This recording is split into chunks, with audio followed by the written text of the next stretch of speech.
This episode uses 20,000 words and 40 minutes to detail the fastest contestants to quit Alone. Now let's break down why they really tapped out. Season 1 of Alone premiered in fall 2015, filmed on Vancouver Island in Canada, far from the Arctic Circle. So it's not a brutal deep freeze test. It is very damp. It's crawling with black bears, but overall it's still a pretty decent place to live. For a capable contestant, a black bear is a big chunk of fatty meat that can hit back. But folks used to living comfy, and black furred meat scares them stiff. Day 1, when Josh lands, he feels the vibe is off. It is, there's a sick feeling to my stomach right now. The forest here is very wet. Even when the sun's out, humidity hits 100%. Josh's first move is to throw together a temporary shelter, which is pretty much what every contestant does. On day 1, Josh already sets himself a small goal. He wants to win this thing. I honestly think I have a shot at winning. He plans to use this temporary shelter 2 or 3 days, then build a permanent one, so he can really last out here. Josh then spots a chunk of resin-rich pine. Pine resin is burnable sap from pine trees that survivalists use to start fires. For Josh, this chunk of pine is like a lifeline in a blizzard, just what he needs. But he misreads this place. A spark is easy enough to make. Starting a fire still depends on humidity. When humidity is above 85%, you get that ignites briefly, then dies situation. After thinking it over, Josh decides to put off fire and focus on shelter. Fire, shelter, water, and food are your survival essentials. Lose anyone, and getting out here gets tough. Josh heads out to scout the area, fully aware he's in serious big predator country. Vancouver Island tops North America in cougar attacks. He was scared of predators. Josh spotted Scat near his shelter. And to the west, there were lots of salmon remains. All this meant there was about a 90% chance that bears were nearby. Talk about your worst fears coming true. When Josh looked up, a black bear was staring right at him from a tree. What blew his mind was seeing 3 black bears in that tree, and their den was up there too. That's when he realized he'd walked straight into a bear den, and it freaked him out. He nearly peed himself. Black bears are shy but nosy. Their main goal is to find food, not to hunt humans. A black bear that's just eaten, like these, can even look kind of cute. 要是你爬上树拍它一下，再跟它唠嗑，大概也啥事没有。Panicking, Josh sprinted to the shore and spotted trout remains there, which made him even more worried. At this point, his mind was completely 被对黑熊的恐惧占满了，总觉得背后蹲着一只盯着他。Hey, bear. That night, Josh kept a can of bear spray clutched in his hand, and a black bear crept up beside his shelter. Hearing it, Josh was too scared to sleep. 2 black bears were separated from him by nothing but a sheet of tarp, and he could clearly hear them breathing. That really was a dangerous situation. So at daybreak, Josh got on the satellite phone and tapped out, becoming the first person ever to quit Alone. Just yesterday, Josh was dreaming about taking the title, and now he was crying. He wanted out. That emotional whiplash was huge. As he was tapping out, the black bears came to see him off. They couldn't figure out why the friend arrived yesterday, was leaving today. Alone Season 2 premiered on April 21st, 2016. Back on Canada's Vancouver Island, the first to tap this season is Des, a black dude. Day 1, he's already checking out the surroundings. Scenery's great. Mountains, water, feng shui jackpot, and the drop-offs next to a stream. So water's a total non-issue. It's his first time roughing it in the wild. He still knew the basics of the 4 survival priorities. But as he scouted for a shelter spot, a fresh pile of bear scat makes him draw a sharp breath. Definitely a bear presence here. Vancouver Island has one of the world's densest black bear populations. One pile of bear poop is enough to make Des break into a cold sweat. The forest that looked beautiful feels dark and creepy because of his fear. Even with 7 years in the military, just one pile of bear scat was enough to freak him out. The second pile of bear scat made him realize this place was dangerous. He still hadn't seen a single black bear, but Des was already freaking out inside. He'll hoist his gear in a tree to lure black bears, since he packed extra food. What I want to do is make sure I have my food out of reach. Black bears can smell 2,100 times better than humans, so a food bag a few meters up is nothing. After all that effort getting the bag up, the rope snapped again. Des's expression fell. He worried the food in his pack would lure black bears in after dark. Catching more and more bear sign in the woods, he only grew surer of his hunch. There had to be a black bear den close by. Hey, bear. Yo, bear. To be honest with you, I'm feeling a little worried. Des chops would by the shore, glancing up at the jungle from time to time. This 1.8 meter, 200-pound tough guy gets spooked by a pile of bear poop. He's working in a daze when the saw he's using to cut would just snaps for no reason. To Des, The broken rope and the broken saw aren't quality issues at all. They're signs the forest is warning him he's not welcome. He sits by the shore, thinking his mind is nothing but black bear panic and dark thoughts, and he's totally lost on what to do next. All I want to do is go back home. So Des just calls it. He taps out on day 1, bailing before he even starts to shelter. The crew's speechless, but quitting is up to the contestants. As for Des, even if he had stayed, there's no way he could have taken the title. The moment he saw Bear Scat, his inner weakness was laid bare. Freaking out over one heap of bear poop shows he's got no guts to face life. Alone Season 3 premiered on December 8th, 2016. Set in Argentina's Patagonian backcountry. In latitude, it's on par with Vancouver, Canada, in the Northern Hemisphere. Patagonia is among the world's least populated regions. 平均1平方英里5个人，第二大人少，资源更富足. In the wild, you could live comfortably by fishing. When Jim first arrives and sees the environment, he immediately feels like he can win. Awesome trees, and I see a lot of opportunity for me to succeed. His first task is to build a shelter. Here it is much drier than on Vancouver Island, so the survival difficulty is lower. Jim sets up a tent as temporary shelter. Next is making fire. He uses his knife to scrape shavings of tree bark for tinder. Lighting the fire was way easier than he'd expected, all thanks to how dry it was. Fire and shelter handled, day 1 was a breeze. Waking up on day 2, Jim felt great and hadn't run into any real issues adapting yet. Today he planned to start on a permanent shelter because winters here drop well below freezing. Worried about the brutal cold, Jim decided to put up a cone-shaped shelter tough enough for the winter. This kind of shelter is much simpler to build than a log cabin. You just put together a wooden frame, then wrap the frame with a tarp. The top of a conical shelter lets smoke out, but it also lets rain in. To avoid getting jolted awake by the cold at night, Jim built a raised wooden bed off the ground. In just one day, Jim put together a permanent shelter. It wasn't ideal, but way better than the tent. On day 3, a light rain rolled in, and Jim suddenly saw he needed some dry firewood. In much of the US, this season you can have around 15 hours of daylight, but Patagonia only has about 9. The days are already short, and now it was pouring, so he basically wouldn't see the sun all day. With his work time slashed, Jim's anxiety spiked. Waiting in the rain, he realized something more important than firewood. Number 1 rule, survival. Stay positive. Your headspace is everything out there alone, and Jim knew his attitude just wasn't right. So he decided to tap out. It shocked me. He'd basically clawed his way onto the show, and now he was bailing just because it rained. But when Jim told the crew why he really wanted out, that's when I was truly shocked. Tapped out. He was quitting because he had too many problems waiting for him back home.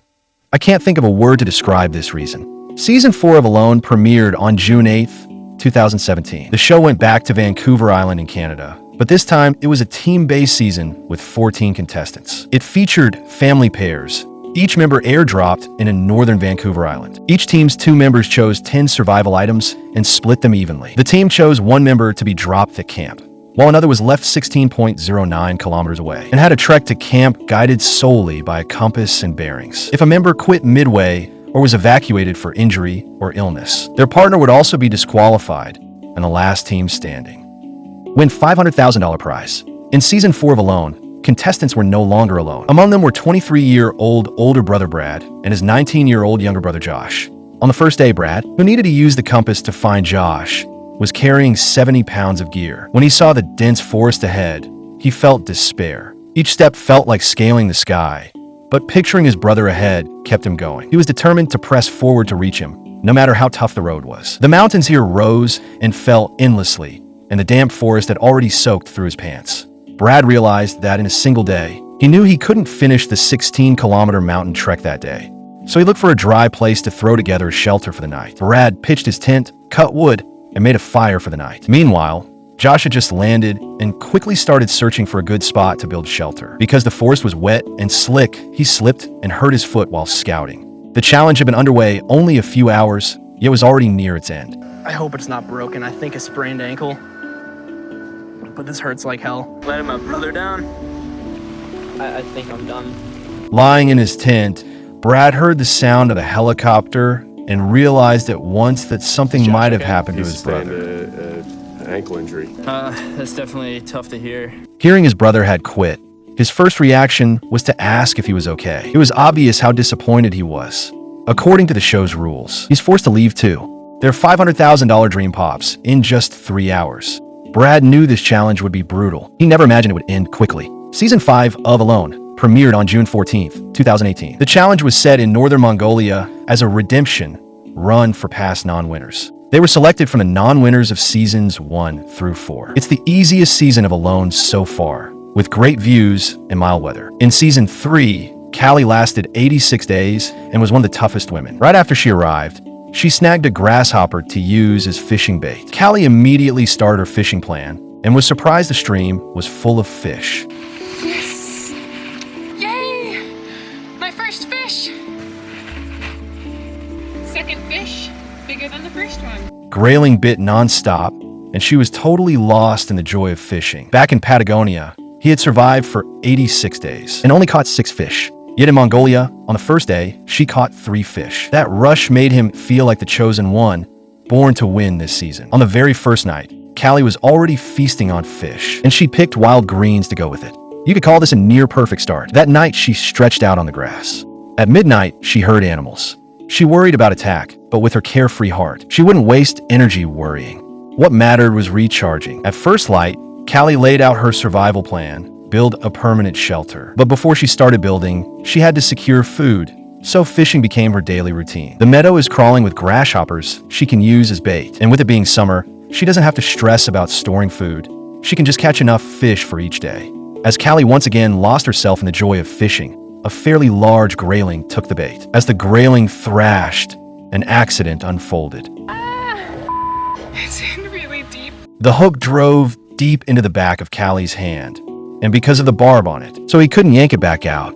That hook knocked him from cloud 9 into the abyss. The happier she'd been just after catching the fish, the more miserable and disheveled her crying looked now. Callie wanted to find some plantain to stop the bleeding, but she couldn't.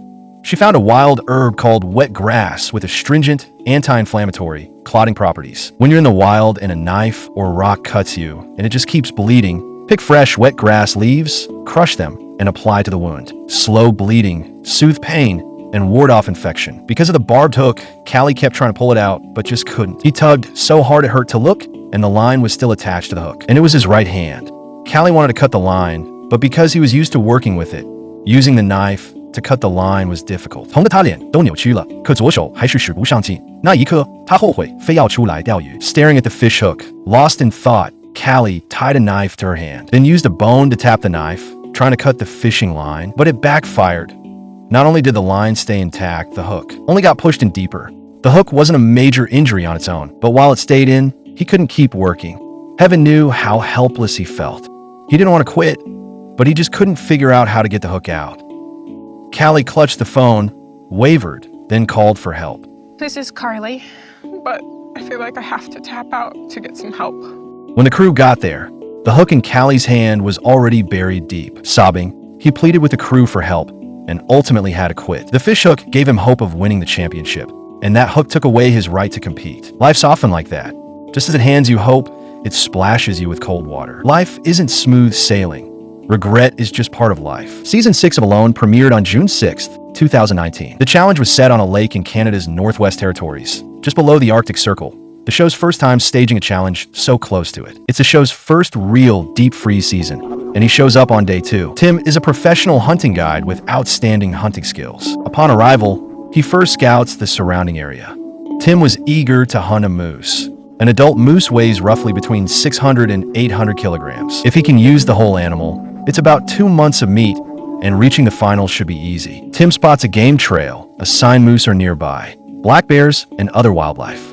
Hunting here should give him a solid shot at ambushing big game, so Tim decides to set up a shelter nearby. From day 1, he sets himself a major goal: to hunt large game. He also cut down a lot of pine branches to build a hunting blind. The Arctic here is crawling with black bears, and research says most of their attacks come down to hunger. If a bear isn't hungry, you could ride it to go fishing. But few contestants dare go after a black bear when it's right in front of them. Before he knew it, it was day 4, and Tim still hadn't eaten a single bite. His focus was hunting. He needed food to work, so he set off with his bow and arrows. The hunting grounds were utterly untouched, so any sign of animals was immediately obvious. This season of Alone is set 75 kilometers south of the Arctic Circle, where the forest is thick and ideal for a survival challenge. Tim headed to the lakeshore to scout around, hoping to find some edible berries or plants. The shore was covered with rocks. As he walked, he kept instinctively scanning the unfamiliar area and stopped watching where he put his feet. He accidentally tripped and injured his leg, badly damaging his knee. The pain was so severe Tim couldn't stand, and he finally had to radio the crew for help. When doctors checked him, they confirmed his leg was broken, making Tim the first contestant to leave due to an accident. Tim's exit was sheer misfortune. From the moment he stepped into this wilderness, he knew it would be an extreme test, and he was filled with eager resolve. With each step, he pushed himself harder, doing everything he could to adapt to the harsh environment. Yet today, a sudden accident changed his fate. He carelessly hurt his leg. It wasn't life-threatening, but it was enough to keep him from going any farther. Season 7 of Alone premiered in June 2020, set in the Arctic. A genuinely brutal polar environment where 10 survival experts try to endure 100 days, all for that $1 million jackpot.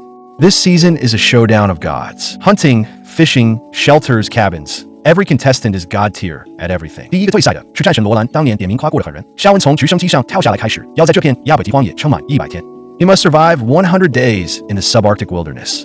The production team dropped his gear here the day before, spotting the claw marks on his suitcase.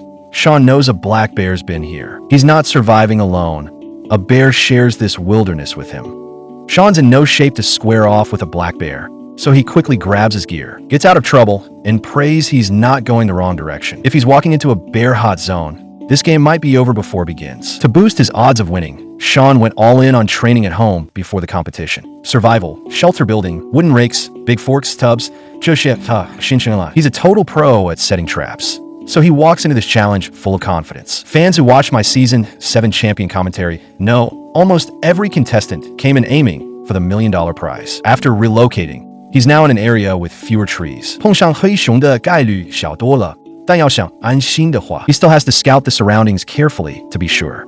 At this moment, the bow in his hand is Shawn's most trusted friend in northern Canada. Just then, as he walks up to a big tree, he suddenly stops what he's doing. He pulls his bow back and fires into the branches.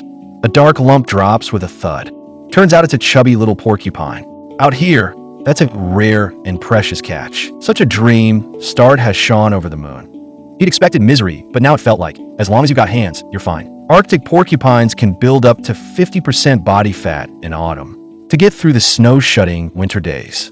Yet all that fat, stored up over a year, got snatched up by this kid Shawn. First day out, and he's already sitting on 20 pounds of meat. For everyone else, that luck is almost unheard of. After cleaning the porcupine, he went to work on his usual smoked meat. Shawn built a pine smoking rack, which brings the meat to peak flavor, but also adds a faint woody aroma. Once everything was ready, the next step was to get a fire going. Because the Arctic is cold and damp year-round, he spent ages showering sparks from the Ferro rod before flame caught. Then he slow-smoked the meat overnight, and he was set for the week. For tonight, he'd just have to settle for a pot of braised pork leg. Give this guy an ice-cold beer and a dash of cumin, and he'd straight up forget he was even in the Arctic. What kind of survival is this? It's basically an Arctic holiday. After stuffing himself, Shawn's determination to continue grew. He took the pot he'd cooked in and smeared it with his waste to keep black bears from coming for a midnight meal. But when night fell, the thing he worried about all day happened. Shawn heard the sound of someone prying at the pot not far away. It wasn't the porcupine's ghost coming for its body, more likely a black bear or wolverine, and he worried about a nighttime ambush. Shawn steeled his nerves, grabbed his bow, and headed for the shore to investigate. Using his flashlight, if he sank an arrow into the predator's vital spot, he might just bag himself a bearskin coat. But when he hurried over, he saw the pot lid really had been knocked off. Just then, sharp sounds of something darting back and forth hit his ears. Seems like the ambush chance is blown. Back in camp, Back in shelter, Shawn's wide awake. Spooked a black bear might pull a mantis stalks a cicada, or eel lurking behind on him. Looks like it's going to be a sleepless night. Time skips ahead to day 3. 几天前夏温吃完豪猪，就把熊给招来了。这阵子他每晚都得抱着防熊喇叭才能睡着。He toughed it out until day 10 before he felt safe to build a proper shelter. As a survival YouTuber, only a well-crafted log cabin really fits his style. From how big he's building, he's set on that $1 million prize, and that Thor's hammer he makes really sells it. He feels like Thor walking the earth. Who knows if this hammer... After a whole morning of work, his stomach was already yelling for food. But after searching all around, he couldn't find the gear he actually wanted. He scrounged up some junk, iron balls, busted cans, He even dragged back a century-old hunting rifle someone had tossed. But the real score was a little abandoned boat. Finding stuff like this in the wild can instantly bump up the quality of your life out there. But you'd never guess his plan. Shawn actually wants to turn that abandoned little boat into a bathtub. He'll treat himself to a wilderness bath. For Shawn, after 10 days without a shower, being able to soak in the icy Arctic is absolute luxury. He fills the boat with water and builds a fire right under it. Nice and toasty. If a big black bear catches a whiff of that, it never thought it'd get to feast on wild hot pot in its life. Fresh from his hot bath, Shawn felt a rush of comfort unlike anything he'd known. He strolled back to camp dreaming of a hearty reward meal, but when he dug into his pocket, his fire starter had vanished into thin air. He didn't think he'd pull a rookie move. He tore through his tent and clothes repeatedly, yet came up empty. Still no sign of it.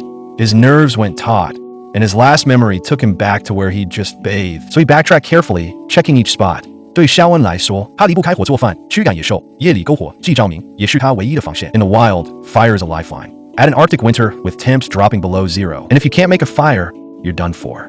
From cloud 9 to rock bottom, Shawn snapped. Some of you might not get it. Clearly there are other ways to survive out there, right?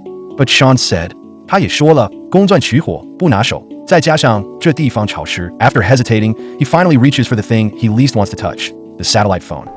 This is Shawn, and I'm officially tapping. Touching down day one, nailing a porcupine weighing many pounds. Talk about a dream start. But tapping out just over a lost fire starter is really a shame. If he could do it over, he'd never again trade survival for a comfort soak.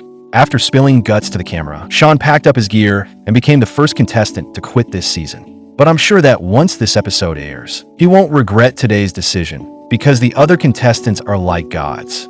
Season 8 of Alone premiered on June 3rd, 2021. The challenge is set at Chilko Lake in British Columbia, up in the Coast Mountains on Canada's Pacific coast. This is the scariest challenge site so far.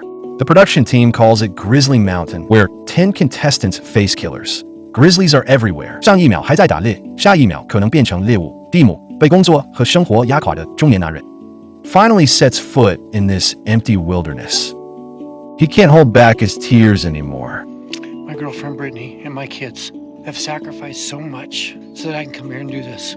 Back home, his wife has sacrificed for the child, and he came alone. It's also to win the prize money to help his family, but right now at least, he could do something he loves.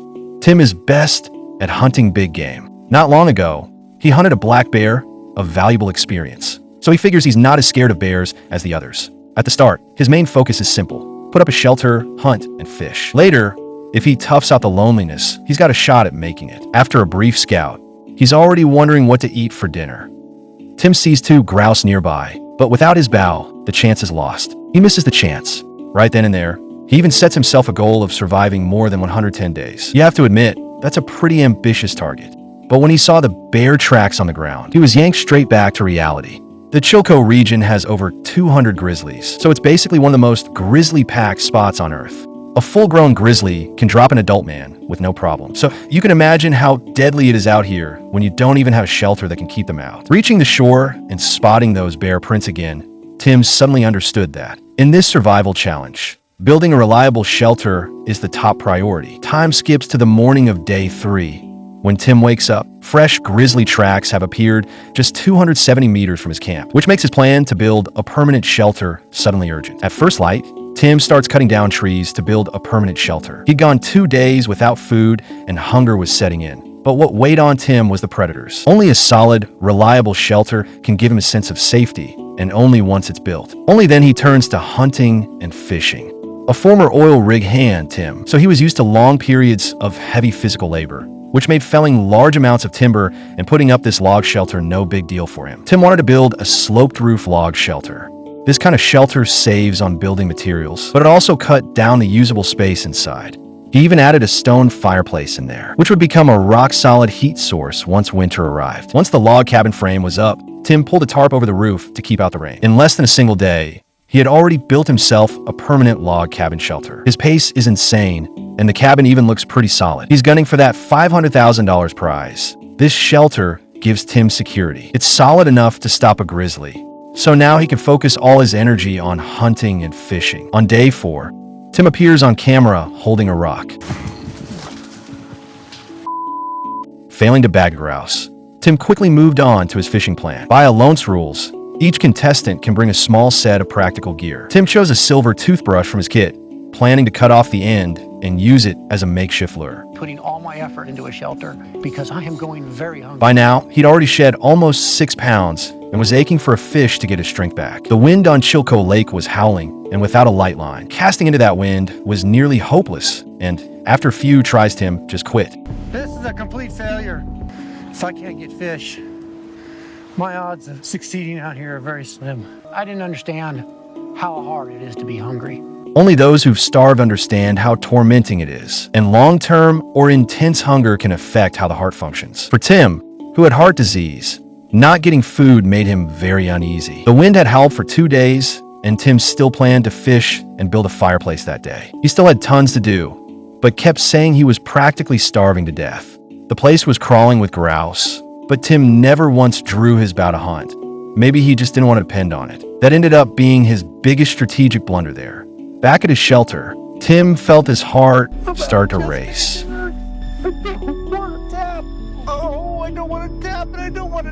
When heart attack, like symptoms last more than 5 minutes, chance of lasting damage rises. Finally, clenching his teeth against chest pain, he pulled out the one thing he least wanted to use, the satellite phone. Tim, I need help. I'm having severe chest pains. The crew rushed in by boat. If it had been a real heart attack, Tim might not have made it. Luckily, it was just his heart racing too fast, and his previous history of heart attacks had amplified his fear, triggering the tachycardia. On camera, Tim broke down and poured out his heart. After the doctors medicate him, they help him pack up and pull out of the competition. He'd sworn he'd last the full 100 days. Spooked by grizzlies, he blew a day's strength-building shelter, then, weakened by hunger, failed to secure food. That fear, mixed with regret, made him quit. He'd wanted to escape family pressure, yet the moment he felt in danger, he only thought of going home. Later, in his interview, Tim admitted regretting his choices. He said he shouldn't have rushed to build a shelter and burned too much energy. When he caught no fish, he survived on a few roots, getting little food. In the wild, securing food comes first. This experience might serve as a lesson for those who come after him. Season 9 of Alone premiered on May 26, 2022, with the challenge set in the harsh climate of Labrador, near Polar Bear Island in the Northeast. First time Alone contestants faced polar bears. Season 9 is also the most controversial season in the show's history, since this season gave us infamous water-drinking champion. I'll dive into that later in the upcoming Champion series. Please subscribe to my channel and stay tuned. Jacques, the youngest contestant this season, woke up humming a little tune. By day 3, he already felt like he was about to lose his mind. After getting up, he wandered the camp to look around and found a pile of bear scat. So far, this was the first sign of bear activity Jacques seen. Judging from how fresh it looked, it was probably left there 2 days earlier, and it was very close to his shelter. His heart instantly leapt into his throat. Polar bears are extremely aggressive toward humans, and bumping into one would be scarier than facing a black bear. Just then, Jacques came across a prize. You won't believe what I just found. He found a steel animal trap. This type of jaw trap dates back to the 19th century, kept under tension by a spring. Once tripped, the jaws slam on an animal's leg and bite like pliers. And bam! To his surprise, this steel trap actually still worked and could be used to catch medium-sized and larger animals. For Jacques, this trap is without a doubt a real treasure. On the morning of day 4, Jacques wakes up hungry and is worrying about how to find food. A squirrel chatters behind him, like a gift from heaven. Jacques grabs his bow and heads out to hunt. A squirrel dropped out of the tree, and Jacques was amazed at his own hunting skills. This squirrel was Jacques' first catch. A single squirrel has 540 calories and 15 grams of fat. Just as Jacques takes off his gloves, the sharp flutter of grouse wings reaches his ears. With dinner practically flying into camp, there's no way he's letting that chance slip. More than Jacques' skills, what really makes me jealous is his luck. That hunt went so smoothly, it made me think, isn't hunting just something anyone with hands can do? When he got back, he lit a fire and started cooking. A perfect morning starts with a squirrel and grouse pot. This breakfast stew fuels him through a day of hard work. As the stew simmers, Jacques tucks grouse feathers into his hat for decoration, so they're a constant reminder he's really out in the wild. The plain meat soup can't compare to what he eats at home. Hunger is the best seasoning, and having meat at all is a luxury. In the blink of an eye, it's day 10. Jacques rigs up a fishing rod, and as soon as he casts in, a fish bites. Yes! Yes! Look at how beautiful this fish is. He landed a 1-pound trout, which could provide him with 94 calories and 18 grams of protein. He was immediately overjoyed by this trout, and the rush of finally landing a fish also boosted his confidence for the rest of the competition. Jacques gutted the fish by the stream, looking forward to enjoying a king-size dinner that night. Back at camp, he first built up a good fire, then skewered the trout on a stick, turning it into his favorite American grilled fish. This grilled trout may finally fill his stomach, but in Jacques' mind, winning still felt far away. Just reaching this point already left him pretty content. The trout beat pine grouse by a mile, its rich flesh packed with fat. Perfect fuel for staying alive out here. But after that feast, the night felt extra lonely, and Jacques started missing his girlfriend and his dog. Be with my girlfriend that farts all the time and my dog that bites me all the time. On day 12, Jacques noticed his body fat was gradually disappearing. He had thought his fat reserves would last him a while, but they were burning off much faster than he'd expected. Since day 1, Jacques had lost 10% of his body weight. He started to realize constant physical exertion without enough food wouldn't work. Yet gathering firewood was his daily task, and chopping wood was work that burned lots of energy. While resting from it, he heard a squirrel chattering nearby. Jacques grabbed his bow and went to hunt, and with one shot, he nailed the squirrel in the tree. I've always felt hunting is something you do if you've got hands. Compared with his first squirrel, Jacques this time clearly wasn't as thrilled. He stared at the tiny squirrel, knowing he still had to kill it if he wanted to stay alive. I'm like really sad when I kill these things. Though Jacques said he felt awful, his hands worked as he dressed the squirrel, and when he ate it, he found it tasty. After the meal, his thoughts shifted, and by the night of day 14, he started to feel that what he'd done was wrong. Thinking back on squirrels he'd hunted and tying that to his unhappy childhood, Jacques felt he was hurting small animals for a reason that now seemed absurd. Early on day 15, Jacques decides he can't keep killing like this. This is Jacques. I'm tapping out. Jacques bowed out because he couldn't overcome his inner moral barrier. A moment of compassion and mercy made him give up his dream of winning $500,000. In this challenge, right and wrong aren't absolute. The world is the strong feeding on the weak. Maybe what matters most is just following your own heart. Season 10 of Alone premiered on June 8th, 2023. The challenge took place at Reindeer Lake in Saskatchewan, the most remote location so far. 10 full-time hunters joined the challenge, and the first contestant lasts 18 days before tapping out. Lele shows up on day 2. By day 1's end, he's already set up a big tent, planning to turn it into his long-term shelter. Winters at Reindeer Lake average lows of minus 25 degrees Celsius. His top priority is an insulated bed, so he piles spruce boughs and spreads them over the ground. Moss and lichen both absorb moisture, so in a damp environment, in the long run, no good as bedding in wet conditions. Spruce boughs provide better insulation and warmth. After finishing the bed, Lele's thought is fishing. Before securing food, building a shelter is foolish unless you're Roland, a wilderness machine. While chopping wood, he hears a noise. At first he thinks it's a bear, but when he tracks the sound to the shore, he saw an otter on the opposite bank. The appearance of this otter gives him the idea of a raft at dawn on day 3. Lele decided to make a wooden raft. Among the 10 contestants, he was the thinnest. He knew he couldn't last on an empty stomach, so getting food, his top priority, became urgent. Luckily, the shore was littered with driftwood, sparing him the time and energy of felling trees. Lele tied the logs together with wire. As a kid, his backyard often flooded. He and the other kids would ride rafts around all the time, so building a raft now was effortless for him. Using just a few dead logs, he put one together. It could just barely support his weight. Paddling the raft along the river, he found a perfect spot to set a gill net. With the raft ready, he moved on to weaving the net, which took him 2 full days. At dawn, Lele paddled out to place the net, stringing it across the river in a spot that couldn't be better. Even a total beginner could see this net would hit. As it soaked, Lele took his rod to the bank to keep fishing. He had barely cast when he hooked a big trout, enough to fill his stomach. He scooped out the roe and popped it straight into his mouth. The long-lost taste of real food restored his confidence. Before dark, Lele took the raft out to inspect the gill net.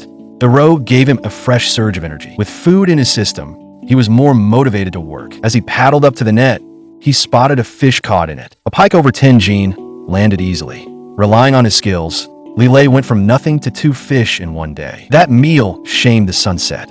He sliced the fish and grilled it over the fire. He ripped off piece. The skin crackled and charred, the meat inside soft and juicy, with a hint of smoke. It melted on his tongue as he relished the blend of hunger and relief. With a steady food supply secured, Lele begins work on a permanent shelter. Besides fish, He also picks berries to cook into a soup. Each cup of this soup has around 80 calories and a full pot of it, rich in vitamins and helps digestion stay regular. In the last few days, Lillet hasn't caught any fish, and he's eaten nearly all the berries he picked. When he checks the gill net today, it's still empty.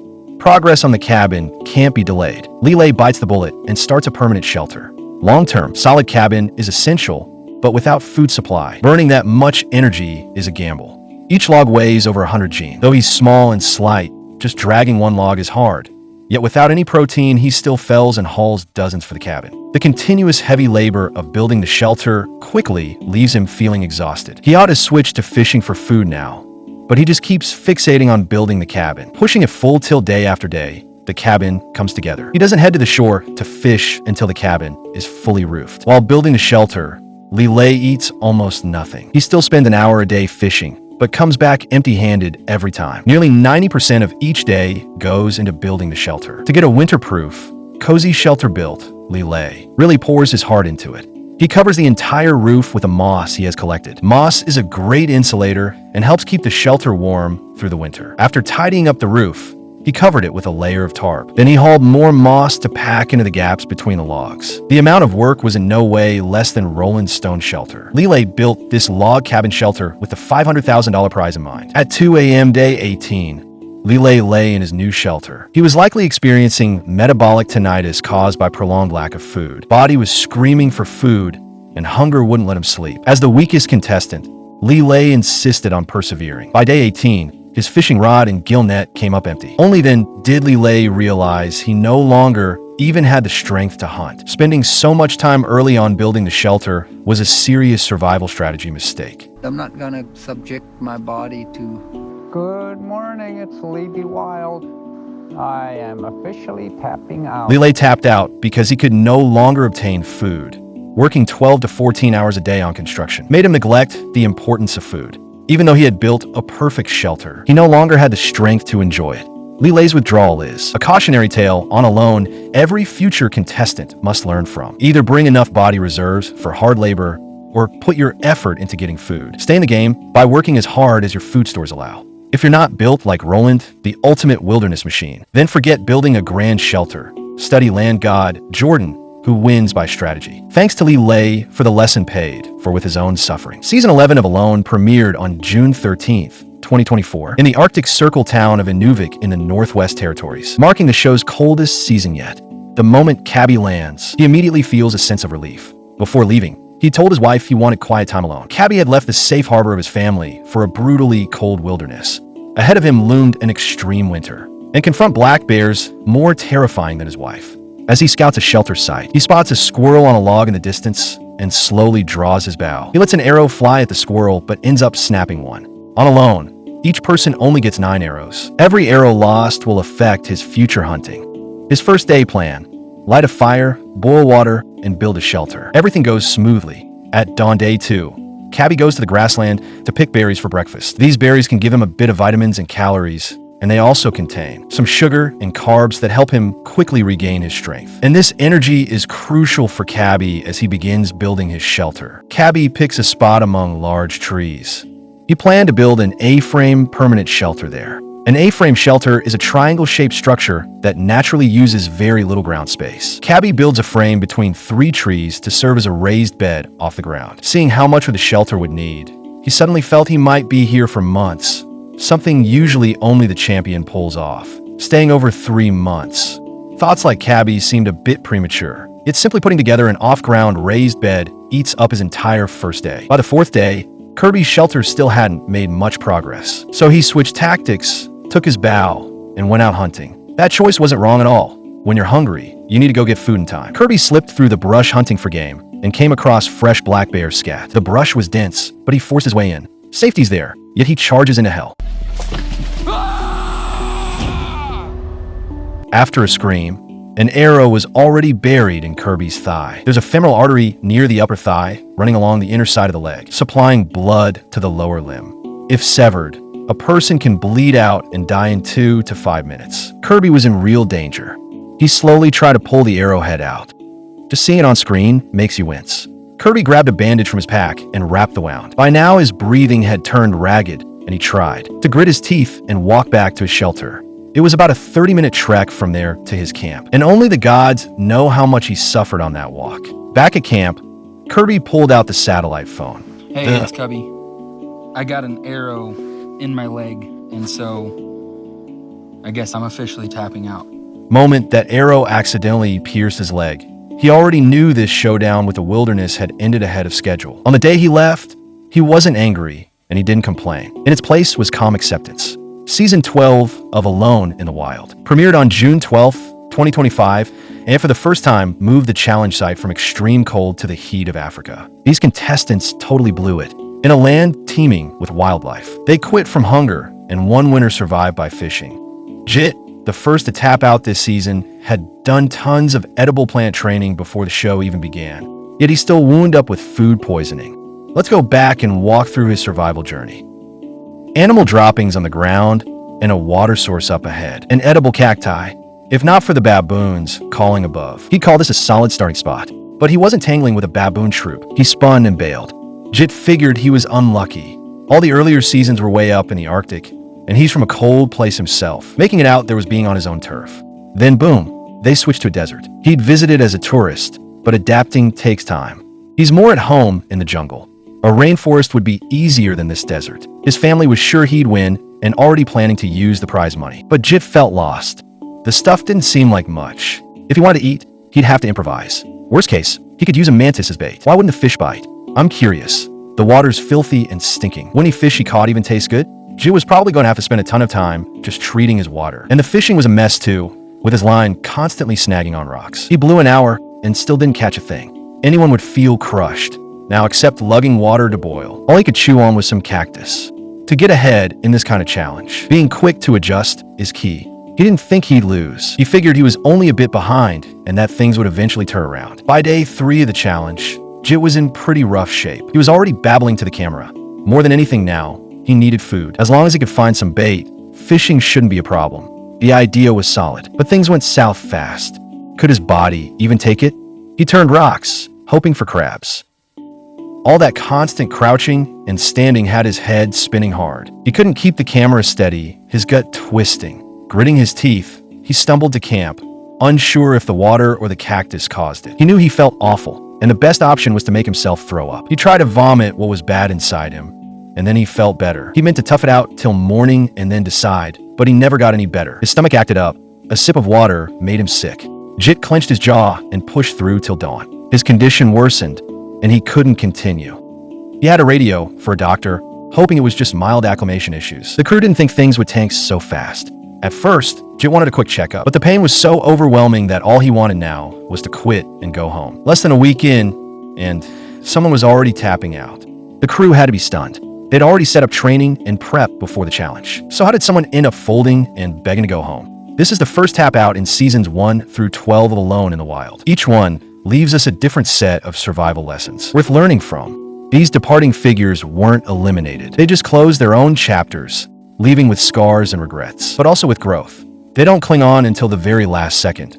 They know when to let go. On this journey without applause, they're not failures, just wanderers heading back into nature's arms.